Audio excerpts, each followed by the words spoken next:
O Senhor esteja convosco. Ele está no meio de nós. Proclamação do Evangelho de Jesus Cristo segundo João. Glória a vós, Senhor. Naquele tempo, muitos dos discípulos de Jesus que o escutaram disseram: esta palavra é dura, quem consegue escutá-la? Sabendo que seus discípulos estavam murmurando por causa disso mesmo, Jesus perguntou: isto vos escandaliza? E quando virdes o Filho do Homem subindo para onde estava antes? O Espírito é que dá a vida, a carne não adianta nada. As palavras que eu vos falei são Espírito e vida, mas entre vós há alguns que não creem. Jesus sabia desde o início quem eram os que não tinham fé e quem havia de entregá-lo. E acrescentou: é por isso que vos disse, ninguém pode vir a mim, a não ser que lhe seja concedido pelo Pai. A partir daquele momento, muitos discípulos voltaram atrás e não andavam mais com ele. Então Jesus disse aos 12: vós também quereis ir embora? Simão Pedro respondeu: a quem iremos, Senhor? Tu tens palavras de vida eterna. Nós cremos firmemente e reconhecemos que tu és o Santo de Deus. Palavra da salvação. Glória a vós, Senhor.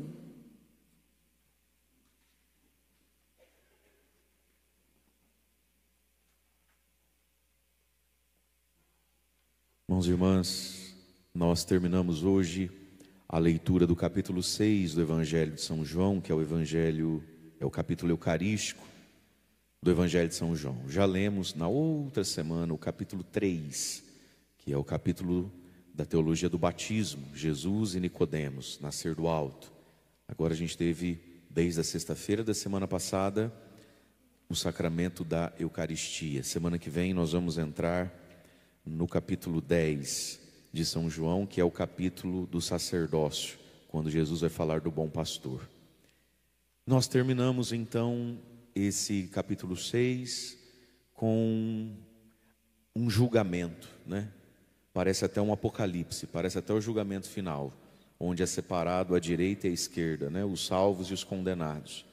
Por um lado a gente vê aqui aqueles que voltaram atrás, a derrota de voltar atrás, porque escandalizados com as exigências de Jesus, né? Por outro lado, um vencedor, um salvo, São Pedro: a quem iremos, Senhor? Só tu tens palavras de vida. Nós cremos firmemente, reconhecemos, tu és o Santo de Deus. Então é a vitória da fé, né? E talvez, com certeza, em muitos momentos, depois disso aqui, da vida de Pedro, como nesses momentos da vida dele que são relatados depois em Atos dos Apóstolos, depois da ressurreição e do Pentecostes, com certeza em muitos momentos São Pedro tinha no coração, vez em quando, o refrão do Salmo de hoje, o Salmo 115, versículo 12: o que poderei retribuir ao Senhor Deus por tudo aquilo que Ele fez em meu favor? Porque não existe favor maior, meus irmãos, do que a fé. Uma pessoa que considera que tem fé, que olha para si mesmo e diz assim: eu tenho fé, eu creio, eu consigo crer, eu gosto de crer. Essa pessoa tem que dizer a Deus esse salmo: o que eu poderei te retribuir, Senhor? Como é que eu te pago essa dádiva? A dádiva de ter fé, a dádiva de crer, a dádiva de reconhecer Jesus como o Santo de Deus, mas mais do que isso, reconhecer Jesus como o Santo de Deus na Eucaristia.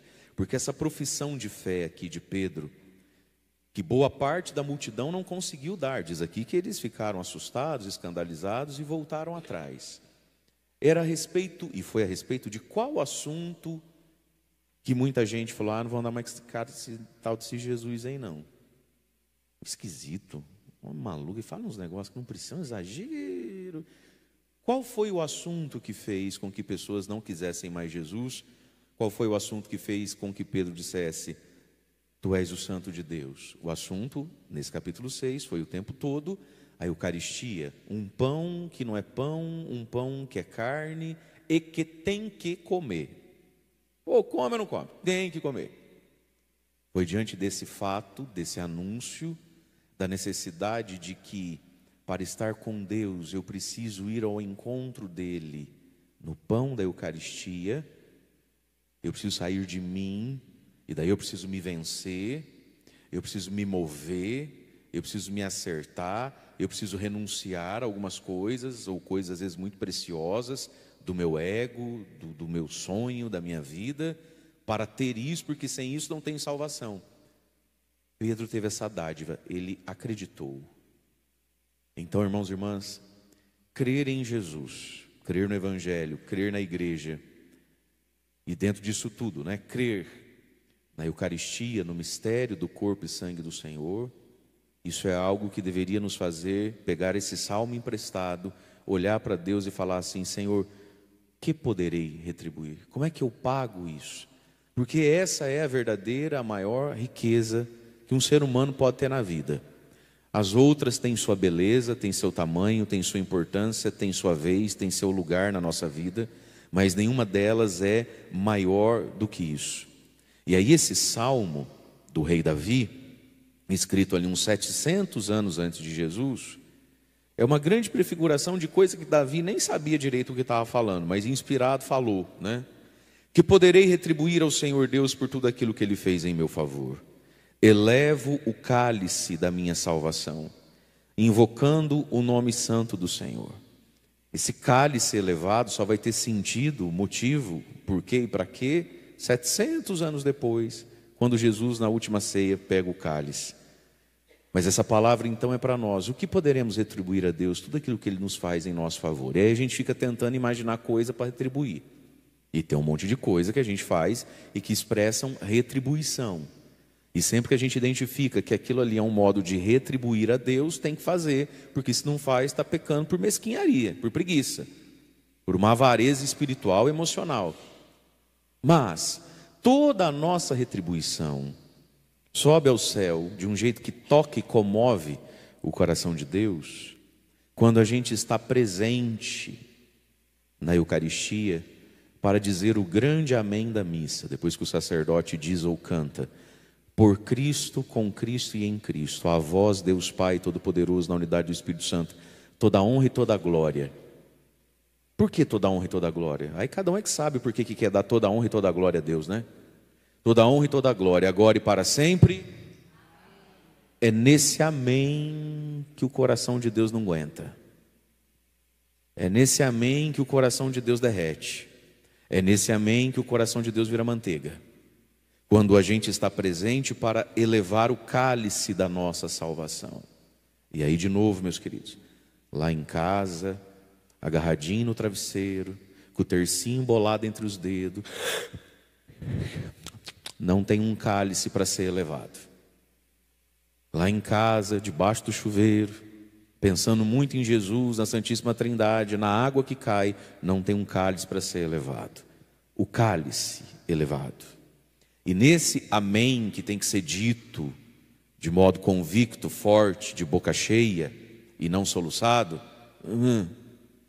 nesse amém nós nos unimos ao cálice que é elevado pelo sacerdote, e nesse amém se reúne todas as obras que a gente faz para retribuir a Deus.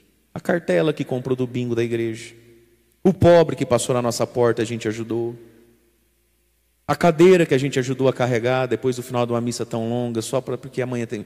Esses gestos de retribuição, e aí cada um sabe os gestos de retribuição que faz.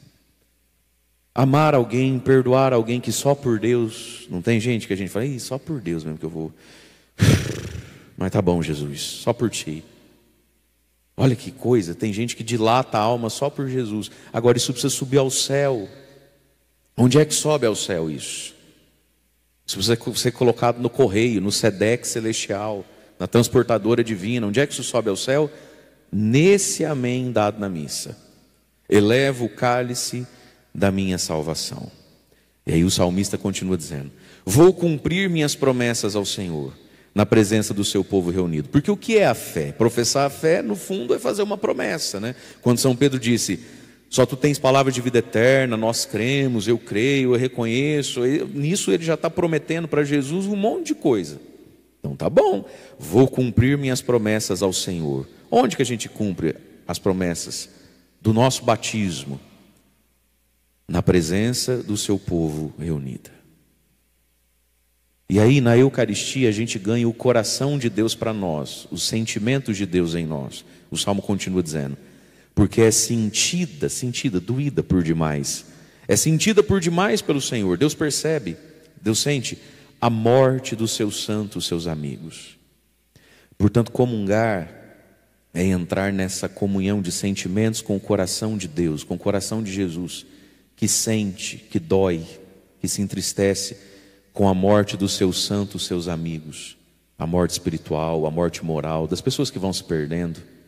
Mas se ele se dói, se ele se condói, quando um amigo seu morre, porque perde a graça por causa do pecado, significa então que ele está 100% pronto e disponível para nos dar seu auxílio, sua graça e seu socorro. A Eucaristia é socorro para quem não quer morrer nessa caminhada de fé. Porque, meus queridos, começar, todo mundo começa. Terminar é que são elas. É ou não é? Prometer, basta ter boca para prometer. Mas ir até o fim, amigo, não é humano ir até o fim na fé. É sobre-humano.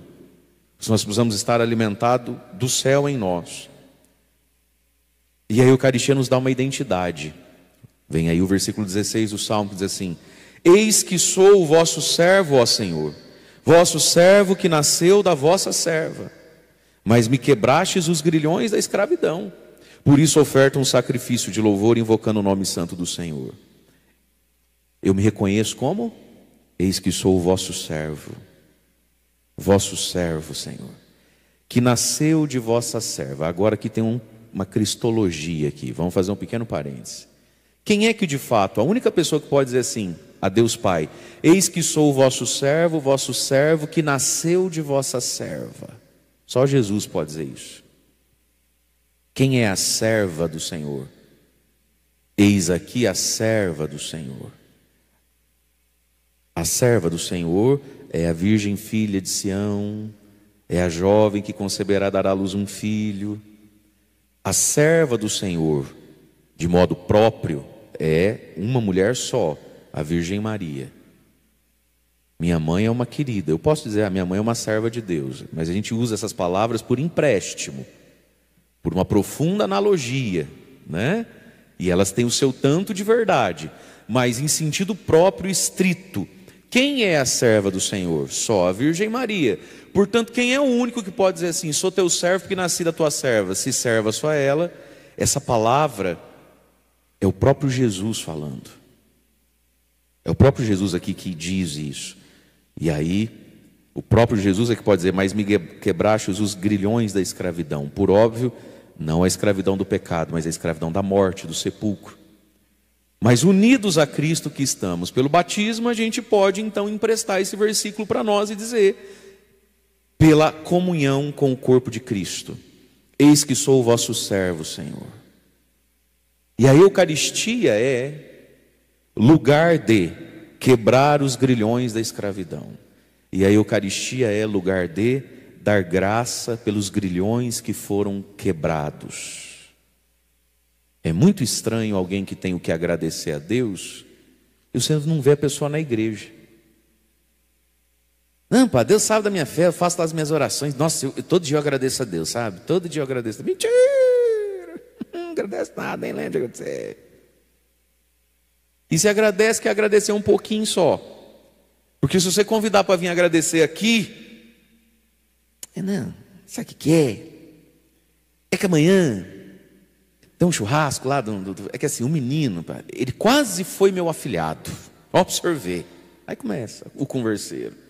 De quem agradece pouquinho de vez em quando e de quem quer agradecer com o restinho que sobra, né? Mas me quebrastes os grilhões da escravidão. Agora, essa escravidão, meus irmãos, que é o pecado, esse grilhão quebrado que me permite um dia ter a vida eterna, é coisa que a gente nunca deveria cansar de agradecer. Na nossa vida, às vezes alguém faz um bem para a gente, um favor, quebra um galho lá para nós.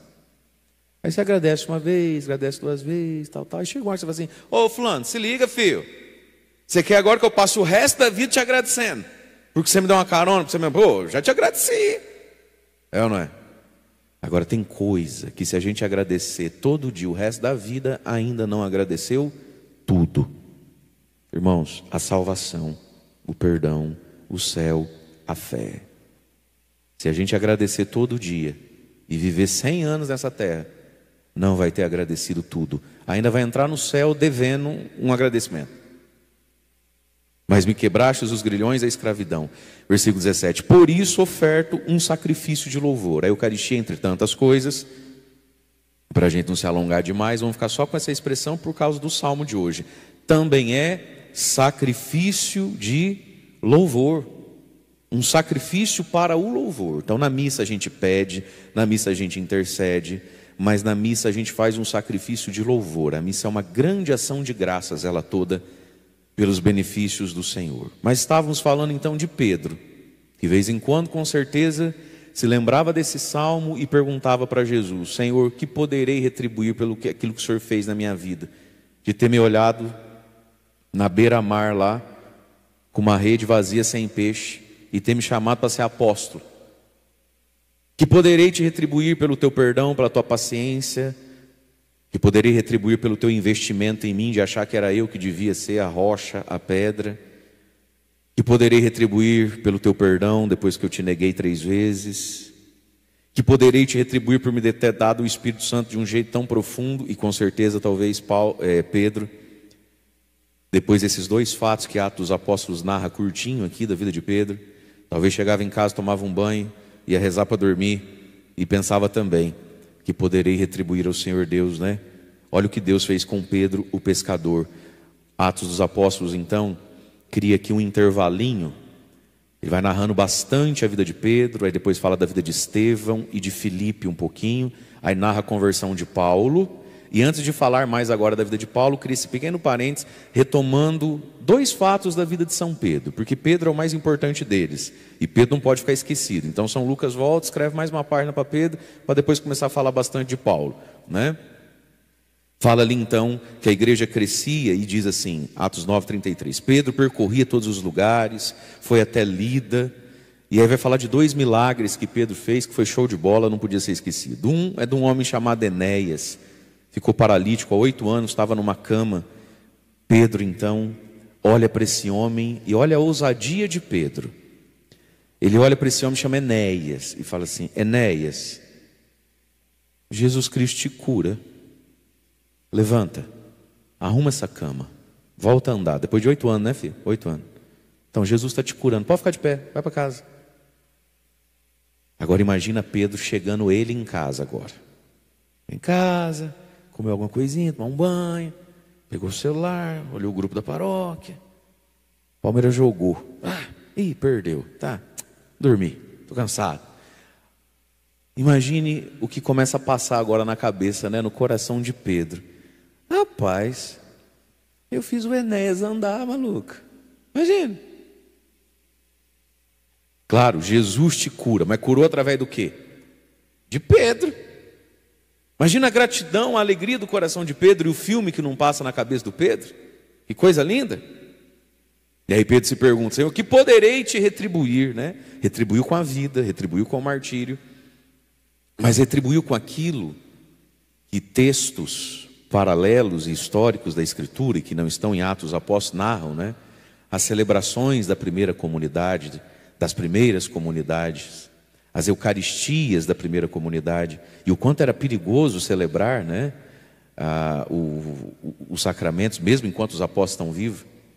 Então Pedro sabia que por mais que ele fizesse o que fez por Jesus, morreu crucificado de ponta cabeça, mas Pedro sabia que o lugar dessa gratidão, de expressar esse amor, essa gratidão, esse constrangimento até, meu Deus, eu era um pescador que errava a mão e às vezes não trazia peixe, estou fazendo o Enéas andar. Pedro sabia onde é que subia essa gratidão, no cálice elevado, e que ele como sacerdote era quem elevava, né? Aí depois vai falar da cura, do milagre de uma tal de Tabita, na cidade de Jope, uma mulher de muitas boas obras, fazia muitas esmolas aos pobres, ficou doente, morreu, e mandaram chamar Pedro. mostraram para Pedro: olha, Pedro, essas aqui é as roupas que ela fazia para os pobres, né? Todas as coisas. E Pedro então foi até ela, diz lá, entrou onde Tabita estava e o povo chorava, igualzinho o milagre da Talita Cum, né? Jesus chega com Pedro, todo mundo um chororô, a menina coitada. Agora é a vez de Pedro, um chororô no andar de cima. Pedro manda tirar todo mundo. E aí Pedro vai fazer o que Jesus fez, né? Pedro voltou-se para o corpo daquela mulher, dessa Tabita, e diz: Tabita, levanta-te. Ela então abriu os olhos. Fala sério, imaginou você conseguir fazer isso? Eu acho que Deus não dá asa à cobra também, não. Acho que se eu fizesse isso, de duas uma, eu ia ficar muito chato, muito mala, ou eu morria. O morto vivia e o vivo morria. Porque você pensa o defunto, abriu os olhos na tua frente, sim, o velório já está rodando faz tempo, aquela vela que era grande só está o cotoco, já está, né? O carro ali da funerária já até encostou, chegou Pedro. Foi lá, rezou, pum, o olho da defunta abriu. Eu acho que daí eu morria. Pedro conseguiu ficar vivo. Lá, Tabita, levanta-te. Então ela abriu os olhos, viu Pedro e sentou-se. E Pedro, sem desmaiar, que homem corajoso, deu a mão para a defunta, ajudou a levantar-se. E assim, quem não quer nada, chamou os fiéis, as viúvas, estavam lá, falou: gente, vem cá, pode entrar. E a mulher sentada no caixão, tirando as flores que estavam nos olhos. Jesus amado, Senhor. E apresentou-lhes Tabita viva. Assim, normalzinho. O fato ficou conhecido em toda a cidade de Jope. E muitos acreditaram no Senhor. E foi por causa desse fato que Pedro ali se alongou em Jope. E aí vai ser nessa casa em Jope, na casa de um sujeito vizinho da Tabita, na casa de um tal de Judas, de um tal de Simão, o curtidor de couro, que Pedro vai se hospedar para cuidar desse povo por um tempinho, que agora tem a fé. Pedro precisa pastorear um pouquinho, não pode ir embora amanhã, tem que ficar ali uns dias. E é ficando ali em Jope, então, que vai vir os empregados de Cornélio, o centurião, dizendo: é aqui que está hospedado um tal de Pedro. Não podia ir lá em casa falar desse tal do Jesus aí que curou a defunta aí. O patrão queria ouvir ele um pouquinho. E é por causa desse fato, e aí Pedro vai na casa de Cornélio, que Pedro entende que Deus vai falar com Pedro, né? Pedro, não chame de impuro que eu purifiquei. Vai lá falar de Jesus para ele. Sim, senhor. Pode falar para ele também. E aí Pedro vai falar de Jesus na casa de Cornélio, o Espírito Santo desce ali, e Pedro entende então: Cristo também é para os pagãos, eu também sou para os pagãos. Porque o que acabou de acontecer, uma página antes, lá em Tarso, Paulo, alguém que é de fora do grupo apostólico, acabou de ver Jesus e vai começar a evangelizar os pagãos. Mas para Paulo evangelizar os pagãos, apesar de Paulo ter visto uma luz caída e ter vivido aquela conversão extraordinária, Paulo precisa de uma bênção, Paulo precisa de um amém, de uma aprovação que só Pedro pode dar. Olha como Deus amarra as coisas, olha como Deus faz as coisas. Se Pedro não entende o evangelho para os pagãos, quando Paulo vai a Jerusalém contar para Pedro a evangelização que faz os pagãos, o que Pedro ia dizer? Não, senhor, está errado isso aí. E quem é que manda? Paulo? Pedro. Deus prepara Pedro, segura Pedro, faz Pedro fazer um milagre que o estaciona numa cidade, que é para dar tempo de Pedro viver uma experiência com os pagãos, para que Pedro depois pudesse acolher o ministério de Paulo. E tudo isso está em Atos dos Apóstolos, que olhando para você, com tristeza eu percebo, você tem uma cara de que nunca leu Atos dos Apóstolos. Que pena. Leia essas coisas. E quando você estiver lendo a Bíblia, para um pouquinho, volta 2 páginas, que é para você ver de onde é que você está vindo, para onde é que você está indo. É tão bonito essas coisas. A providência de Deus na história, como Deus vai amarrando fatos, como Deus vai pegando as pecinhas. Já jogou xadrez? Já jogou dama? É que na dama não fala checkmate, só no xadrez, né? As pecinhas vão se movendo, parece que não tem muito sentido, vai se movendo, até que checkmate, te peguei. está amarradinho, não tem como fugir disso aqui. Deus trabalha a história do mundo, a história da igreja e a história de cada um de nós. E Pedro ganhou o maior dom, então. Deus fez tudo isso nele. Fez dele tudo isso. Porque, Senhor, só Tu tens palavras de vida eterna. Cremos e reconhecemos, Tu és o Santo de Deus. E sim, o Santo de Deus fala umas palavras às vezes que é dura demais. O Santo de Deus trilhou para nós um caminho e um acesso ao céu, que é a Eucaristia, que às vezes, para tê-la, é duro demais. Cada um de nós tem uma circunstância na vida, né? Tem uma história, tem seus erros, tem seus acertos e tem os personagens que fazem parte dela. Para algumas pessoas de verdade, a Eucaristia é um assunto que é duro demais. É um sacramento um tanto quanto distante. Paciência, é por aí que todo mundo se salva. Para outras pessoas, duro demais porque ainda mundano demais. Né?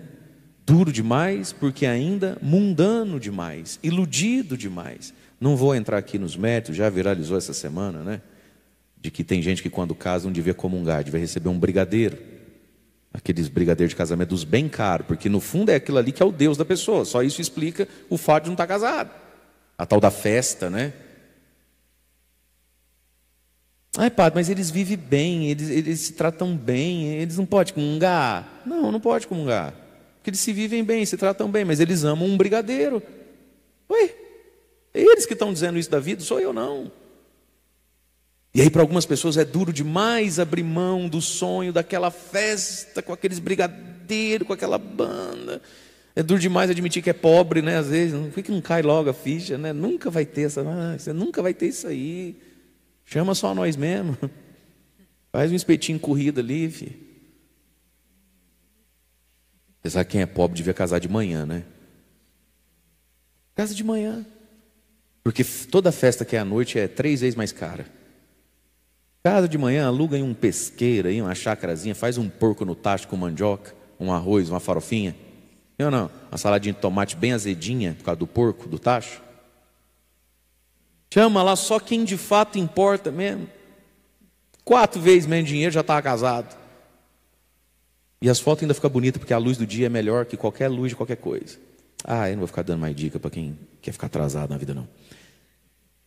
A Eucaristia às vezes é dura demais, porque circunstâncias são duras, ou porque às vezes a mundaneidade em nós é dura ainda, as futilidades e os apegos são duros em nós.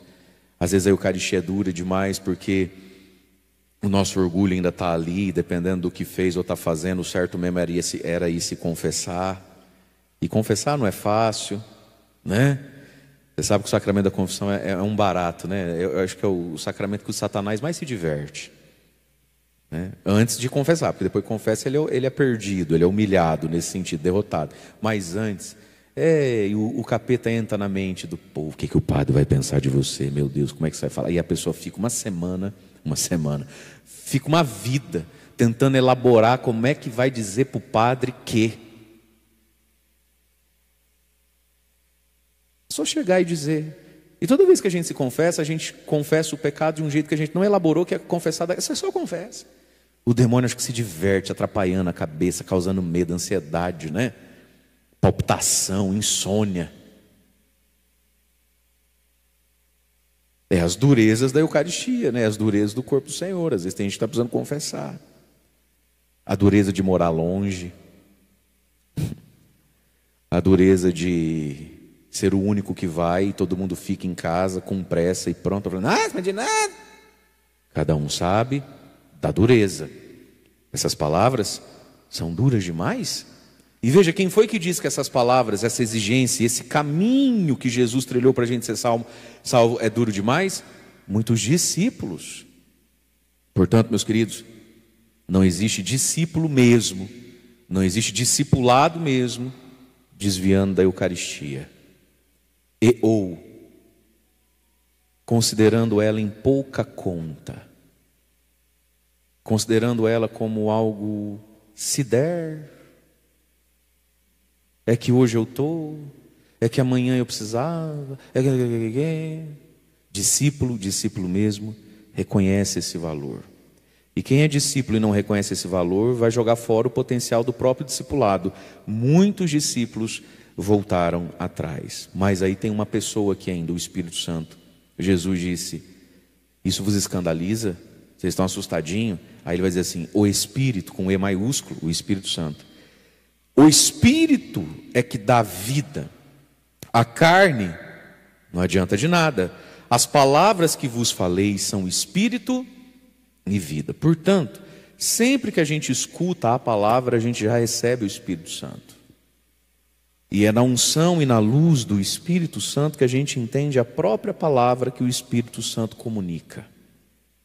E é na unção do Espírito Santo que a gente entende essa palavra: eu sou o pão da vida. Quem come desse pão viverá eternamente. E quando a compreensão disso é de fato acontecida no meu espírito, por um toque do Espírito Santo, não tem dureza que seja tão dura assim, né? E isso vai se tornando para nós o essencial, o principal da nossa vida espiritual, inclusive.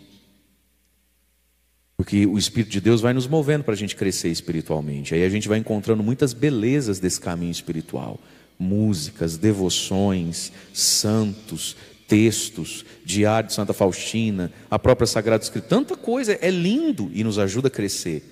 Mas a proeminência, a centralidade do crescimento espiritual é a missa, é a Eucaristia. Louvado seja nosso Senhor Jesus Cristo.